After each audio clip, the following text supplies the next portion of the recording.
እንቁርቲ በዊክነሷ ጂጂን ተጫወተችባት። ጂጂ ደግሞ በጣም የቻለቻት ሰው ቢኖር ሄኖክ ሄለን ነጭ ቅማልን አገኘቻት። ጂጂ ደግሞ በነጭ ቅማል እንደገና ተነሳች። ዊክነስ ማሳየት የለባችሁ።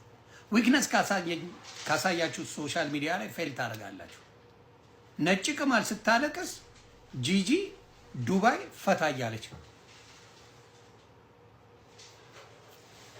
ፈታ እያለች ነው ጂጂ በአሁኑ ሰዓት።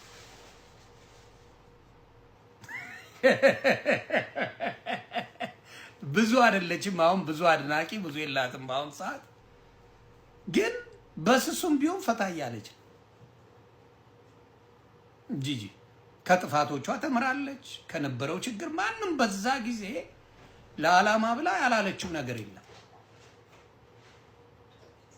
ለዓላማ ተብሎ የምትባለውን ፖለቲካ ስታንጸባርቀው ነበር። በደንብ አድርጋ ስትሄድበት ነበር። አሁን ግን እንዳልኳችሁ ፎር ሳም ሪዝን ሴት ልጅና ወንድ እድሜ እኩል ቢሆኑ ሴቷ ታረጃለች። አሁን እንዲሆን ማኛ በእኔ ያለች የ48 ዓመት ሴት ብታመጣ እኔ ጋር ቀስ ብላ ነው የምታወራው። ደክመዋል፣ ይደክማቸዋል። በቃ አለቀ። መውለዱ አለ፣ ልጅ ማሳደግ አለ፣ ምን አለ። 48 ሲሞላት ሴት ልጅ በቃ ደክም። አሁን ሮሚን ይዋል ሮሚ ስታወራ ቀስ ብላ በቃ አንቺ ሲቢጣ የምትባል ጆን ዳንኤል ሲቢጣ እኔ ባገኝ እንደው አንተን እንደው ምናምን ትላለች። በቃ ደከማት፣ ይደክማቸው። አሁን ጂጂም ደከማት ስታወራ። እንደ በፊቱ ምናምን የለም። ሄለን ሳይኮሎጂ ተስፋዬ ባለቤቱ አማኑኤል የሶስቱ ልጆቹ እናት ጦሎ ለሷ አታዝንም ምናምን የሚል ቪዲዮ ደርሶኛል። በሁለት መንገድ ክስ መስርቼብሻለሁ።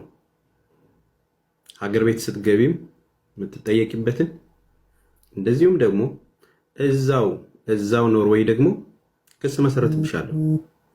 ይህንን ማደርገው ከየት እንዳመጣሽው ለምን እንደዚህ እንዳልሽ በሚዲያ ማስረጃ ስላለኝ በዚህ አጋጣሚ ማጠራላችሁ ነገር፣ እኔ እንደሚታወቀው አንድ ልጅ ነው ያለኝ።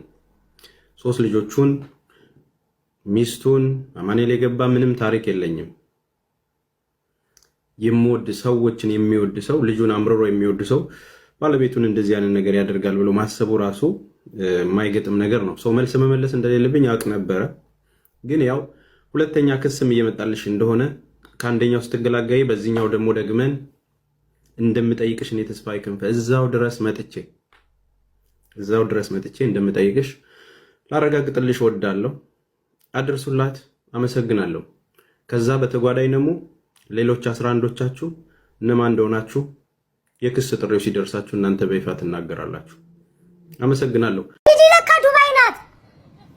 ጂጂ ዱባይ ነሽ አሉ። እግዚአብሔር ይመስገን። እስኪ ዛሬ ጂጂ ብዬሽ ላውራ። ዱባይ ገባሽ አሉ ውዴ። ይመችሽ። እቺን ኦዞምፒክ ተጠቀምሽ መርፊዋ። እኔ ራሱ ልጠቀማት እያሰብኩ ነው። እቺን መርፊዋን ተጠቀምሽ ክስስታልሽ። ይመችሽ። ዱባይ ላፍ ብለሽሽ አንቺ ነሽ ያወቅሽበት የኔ እናት። እኛን ጠብጠብ ባረግሽ። ከዛ ላፍ ብለሽ ዱባይ ገባሽ። ይመችሽ እናቴ፣ ይመችሽ። እኔ ራሱ መርፊውን ደግሜ ልወጋው መሰለኝ ውዶቼ። ኮንፊደንስ ይሰጣል እኮ ክስስት ስትሉ።